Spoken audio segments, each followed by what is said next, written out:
Hello guys, you are watching traveller Sharma. This is your friend Nitin Sharma. हाल ही में मैंने भी एक वीडियो बनाई थी जो डेंटिस्ट से रिलेटेड थी। मैं डेंटिस्ट के गया था अपना दांत ठीक करवाने के लिए। सो अगर आपने अभी तक वो वीडियो नहीं देखी है तो प्लीज़ जाकर जल्दी से जाके वो वीडियो देखिए। काफ़ी अच्छी वीडियो है और उसमें पता चलेगा आपको कि यहाँ पर डेंटिस्ट जो लोग हैं कितना कमाते हैं, कितना अर्न करते हैं, कितना लूटते हैं लोगों को। सो आज का जो टॉपिक है वो बहुत ही डिफरेंट टॉपिक होने वाला है। स्टूडेंट वीज़ा से रिलेटेड है और 180 डेज़ या उससे मोर देन का वीज़ा अगर आप स्पेन के लिए अगर आप स्टूडेंट वीज़ा अप्लाई करते हैं, अगर आप स्टूडेंट हैं और आप स्पेन में पढ़ाई करना चाहते हैं तो उसके लिए अभी हाल ही में जो एम्बेसी ऑफ स्पेन है जो न्यू दिल्ली में है, उन्होंने हाल ही में कुछ लिंक्स शेयर करे हैं अपनी साइट पर और मैं उसका डिस्क्रिप्शन में लिंक आपको दे दूंगा। उससे आप वहाँ जाके पढ़ भी सकते हैं। और आज की इन्फॉर्मेशन इसी से रिलेटेड होने वाली है कि डॉक्यूमेंट्स कौन कौन से हैं जो एक स्टूडेंट को चाहिए स्पेन वीज़ा अप्लाई करने के लिए एज अ स्टूडेंट। तो आपको क्या करना पड़ेगा, आपको कौन कौन से डॉक्यूमेंट्स हैं जो आपको ज़रूरी हैं और कैसे लगाने हैं, और फ़ीस कितनी है इसकी, जो स्टूडेंट वीज़ा की जो फ़ीस है और कितने दिन के लिए मिलता है और क्या क्या इसमें आपको ध्यान रखना है चीज़ों के बारे में। और हाँ, मेरे चैनल को इतना प्यार देने के लिए फिर से मैं एक बार थैंक यू बोलना चाहता हूँ, शुक्रिया करना चाहता हूँ जितने भी मेरे सब्सक्राइबर्स हैं। 10,000 हम बहुत जल्दी पहुँचने वाले हैं। सो जल्दी से सब्सक्राइब कर दो, शेयर कर दो और लाइक कर दो इस वीडियो को।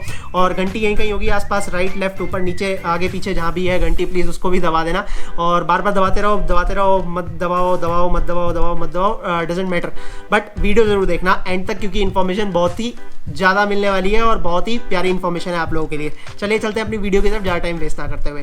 पहले जैसा कि आप देख सकते हैं मैंने गूगल खोला हुआ है। गूगल पे हम टाइप कर लेंगे embassy of Spain, embassy of Spain. So Spain in India, new Delhi या इंडिया भी डाल सकते हैं आप। सो सबसे पहला जो ऑप्शन है ये www.exteriores.gov.es, इस पर हम क्लिक कर देंगे। ये मैंने ऑलरेडी खोला हुआ है, यहाँ पर एम्बेसी का पेज है। सो जैसे ही ये खुल जाएगा ये कुछ ऐसा दिखता है। यहाँ पर आप लैंग्वेज सेलेक्ट कर सकते हैं। अगर स्पेनिश में खुल गया है गलती से तो यहाँ पर ऊपर आप क्लिक कर सकते हैं, इंग्लिश में खुल जाएगा।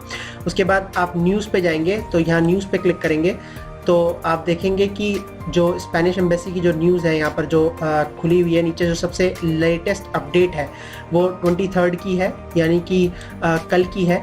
सो कल ही ये अपडेट हुआ है कि reopening of the student visa application services. इसका मतलब कि अगर कोई भी स्टूडेंट वीज़ा अप्लाई कर रहा है स्पेन के लिए, सो ये रीओपनिंग है, ओपनिंग हो चुकी है, दोबारा से एप्लीकेशन एक्सेप्ट हो रही है वीज़ा एप्लीकेशंस इस पे एम्बेसी ऑफ स्पेन में न्यू दिल्ली में। सो हम जैसे ही इस पर क्लिक करेंगे तो ये हमें दूसरे पेज पे रिडायरेक्ट कर देगा। यहाँ पर आप नीचे पढ़ सकते हैं कि यहाँ पर लिखा हुआ है the embassy of Spain in new Delhi has opened the visa application process exclusively for student visa. सिर्फ स्टूडेंट वीज़ाज के लिए एप्लीकेशन प्रोसेस ओपन हुई है स्पेनिश एम्बेसी में, क्योंकि इसमें कुछ टाइम लगता है। सो इन्होंने 23 तारीख को यानी कि थर्सडे को इन्होंने ओपन कर दी है, कल से ही ओपन हुई है। सो इसके बारे में हम नीचे पढ़ेंगे। Applicants must schedule an appointment application. जो एप्लीकेशन आप अप्लाई करने वाले हैं उसके लिए आपको प्रायर अपॉइंटमेंट लेना पड़ेगा। उसके लिए ये लिंक है, फॉर एग्जांपल मैं आपको खोल के दिखा देता हूँ। सो ये आपको लिंक है दिया हुआ है, यहाँ पर लिखा हुआ है एम्बाजादा de España इन इंडिया। इसका मतलब है embassy of Spain in India. विसादोस का मतलब स्पेनिश में होता है visas. Attention, read this message carefully. इसका मतलब है कि ये बोल रहे हैं, मैंने पढ़ा था इसके बारे में कि प्रायर अपॉइंटमेंट आपको रिक्वेस्ट करनी पड़ेगी। उसके लिए आपको यहाँ पे नीचे कंटिन्यू पे बटन पे क्लिक करना है और जितनी भी अपॉइंटमेंट्स हैं 5 दिन पहले, अपॉइंटमेंट डेट से 5 दिन पहले कंफर्म की जाएंगी ताकि आपको 24 घंटे का टाइम मिल सके। उसके बाद कंफर्मेशन जो आएगा वो आपके ईमेल पे आएगा, जो भी आप ईमेल भरेंगे। यहाँ पे कंटिन्यू पे क्लिक करेंगे। सो यहाँ पर एक ही ऑप्शन है विसादो का। विसादो मतलब वीज़ा होता है स्पेनिश में। सो आप यहाँ से डायरेक्टली आप डेट और टाइम पे रिडायरेक्ट कर दिए जाएंगे पेज पे।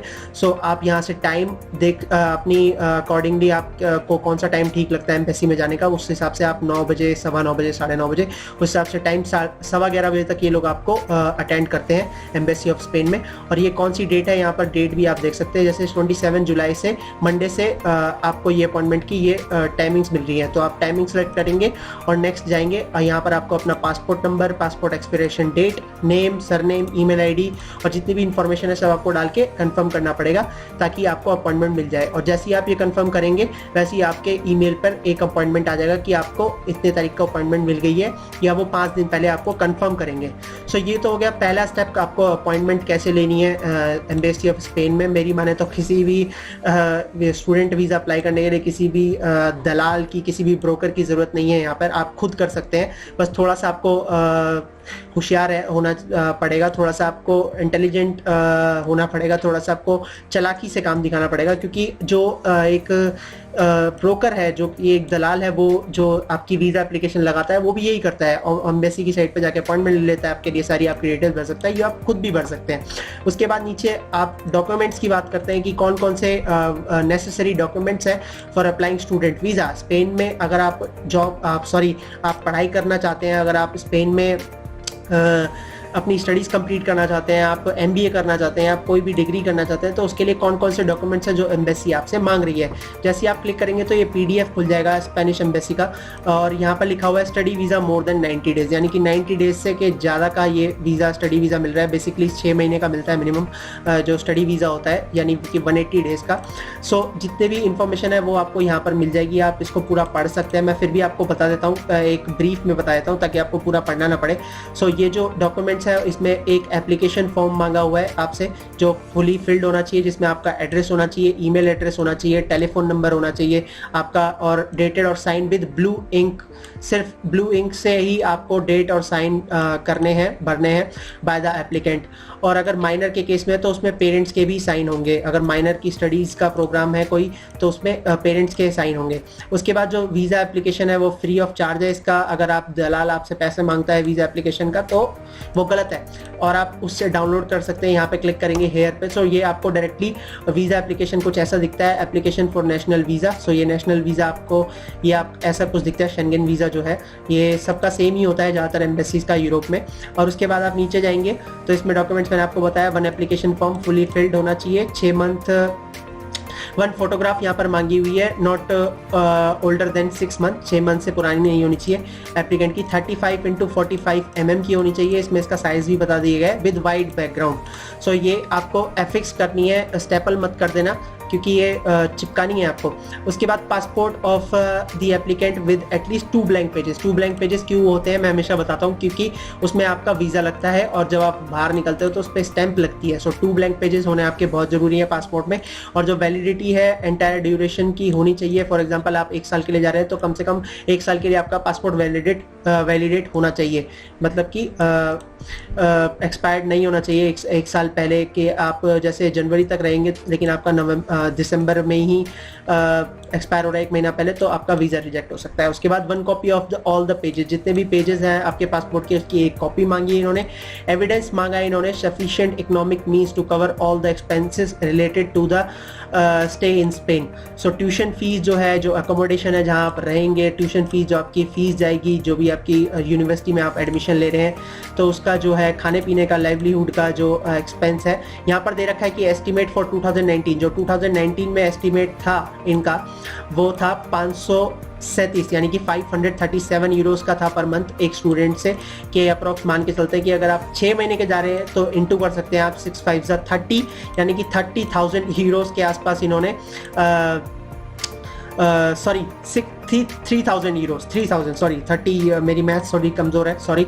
सो 3,000 यूरोस अप्रॉक्स आपको 6 मंथ्स के ये लोग मांग रहे हैं, जो आपका एकोमोडेशन है और जो आपका रहना सहना है। बाकी जो आपकी उसकी फ़ीस है वो अलग है, जो आपकी कोर्स की फ़ीस है। और रिटर्न एयर टिकट मांग रहे हैं, जैसे आपका 6 महीने का कोर्स है, अगर 6 महीने के बाद आपकी वो कोर्स कंप्लीट हो रहा है तो उसके बाद रिटर्न एयर टिकट भी ये लोग आपसे मांग रहे हैं एज अ प्रूफ कि आप अपनी कंट्री वापस जाएंगे। और जितने भी the applicant may alternatively prove that some of these expenses have been fully paid in advance, और आपको कुछ प्रूफ देना पड़ेगा। जैसे आप किसी भी यूनिवर्सिटी से या आप किसी भी इंस्टीट्यूट से आप कांटेक्ट करते हैं स्पेन में ईमेल के थ्रू, तो अगर आप वो आपको बताते हैं कि आप ऐसे ऐसे पे करें, और वो आपको एक स्लिप दे देते हैं कि हाँ हमारा पैसा इसने पे कर दिया है, और आपको एक लेटर भेजते हैं जो होता है इनविटेशन लेटर, ताकि कि आपका एडमिशन हो चुका है इस इंस्टीट्यूट में या इस यूनिवर्सिटी में, और आप एलिजिबल हैं, आप यहाँ के पढ़ाई कर सकते हैं। उसके बाद इन्होंने ITR मांगी है as a proof of 2 year की, इन्होंने ITR मांगी हुई है आपसे। ओरिजिनल बैंक स्टेटमेंट मांगी हुई है इन्होंने, original bank statement of last 6 month मांगी हुई है, can be used as a proof. So ITR अगर आपने नहीं भरी है तो कोई बात नहीं, उसके लिए एक आपसे फॉर्म भराते हैं। अगर आपने ITR नहीं भरी हुई है और आपका स्टेटमेंट नहीं है 6 मंथ की, तो आपको अपने फादर की लगानी पड़ेगी, ठीक है। उसके बाद अगर यहाँ पे स्पेसिफिक डॉक्यूमेंट्स इन्होंने स्पेसिफाई कर रखे हैं, मेडिकल हेल्थ इंश्योरेंस बहुत ज़रूरी है। हेल्थ इंश्योरेंस पब्लिक या प्राइवेट इंश्योरेंस कंपनी जो होती हैं, मैंने लिस्ट आपको अगर चाहिए तो मैं आपको बता दूंगा कि कौन कौन सी इंश्योरेंस कंपनी है जैसे आप इंश्योरेंस करवा सकते हैं। उसके बाद specific document for different purposes, अगर आप स्टडीज़ के लिए जा रहे हैं तो original letter issued by an authorised education centre in Spain. तो जैसे कि मैंने आपको बताया, जिस भी यूनिवर्सिटी से आप एडमिशन ले रहे हैं स्पेन में, जिस भी यूनिवर्सिटी ने आपको एक्सेप्ट किया है कि आप यहाँ के पढ़ सकते हैं स्पेन में, तो उससे एक ओरिजिनल लेटर, मेरे से लोग पूछते हैं सर मैं यूनिवर्सिटी से ईमेल पे मंगवा लूँ फोटोकॉपी, नहीं, वो लोग ओरिजिनल लेटर मांगते हैं, ओरिजिनल उनसे साइन किया हुआ ऑथराइज्ड एजुकेशन सेंटर से। एजुकेशन सेंटर भी ऑथराइज्ड होना चाहिए, ऐसा वैसा एजुकेशन सेंटर नहीं होना चाहिए जो पैसे लेके आपको एक लेटर भेज दे, क्योंकि वो लोग पता लगा लेते हैं कि ये सच्चा है या झूठ है। उसके बाद 1 copy of the letter must be also submitted, मतलब ओरिजिनल तो सबमिट करना ही है, उसके बाद एक कॉपी भी करनी है। अगर आप रिसर्च और ट्रेनिंग पर्पज से जा रहे हैं तो original letter of the admission issued by the centre of Spain officially authorised, यानी कि जिस कंपनी के रिसर्च सेंटर है या जिस कंपनी का ट्रेनिंग के पर्पज से जा रहे हैं तो उधर से भी आपको एक यूनिवर्सिटी से या कंपनी से ऑफिशियल लेटर, ओरिजिनल लेटर मंगवाना पड़ेगा, साइन बाय मैनेजर और उसका जो भी CEO है।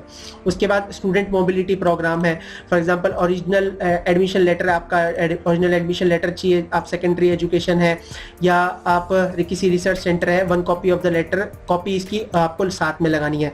सो ये है, काफ़ी सारी इंफॉर्मेशन यहाँ पर दी गई है इन्होंने। अगर आपको मैं ब्रीफ में बता रहा हूँ कि क्या क्या आपका है। अगर अनपेड ट्रेनिंग पे जा रहे हैं आप, किसी कंपनी ने आपको ट्रेनिंग पे बुलाया है लेकिन आप उसके लिए पे नहीं कर रहे हैं, तो जो एग्रीमेंट है कंपनी के साथ, जो पब्लिक और प्राइवेट कंपनी है, उसका भी ओरिजिनल आपको लेटर लगाना पड़ेगा। उसके बाद आपका अगर duration of the course more than 180 days है, यानी कि अगर 6 मंथ से ज़्यादा की है तो 6 मंथ की थे डॉक्यूमेंट्स, लेकिन आपका अगर 6 मंथ से भी ज़्यादा का 1 साल का ड्यूरेशन है कोर्स का, आपकी डिग्री 2 साल की है, 3 साल की स्पेन की है, तो आपको original criminal record certificate of the country, यानी कि आपको antecedentes penales स्पेनिश में बोलते हैं इसके, यानी कि आपका क्रिमिनल रिकॉर्ड चेक करवाना पड़ेगा, जो कि आप 6 मंथ से या प्रीवियस 5 ईयर्स से उस जगह पे रह रहे हैं और आपके खिलाफ कोई केस दर्ज नहीं है।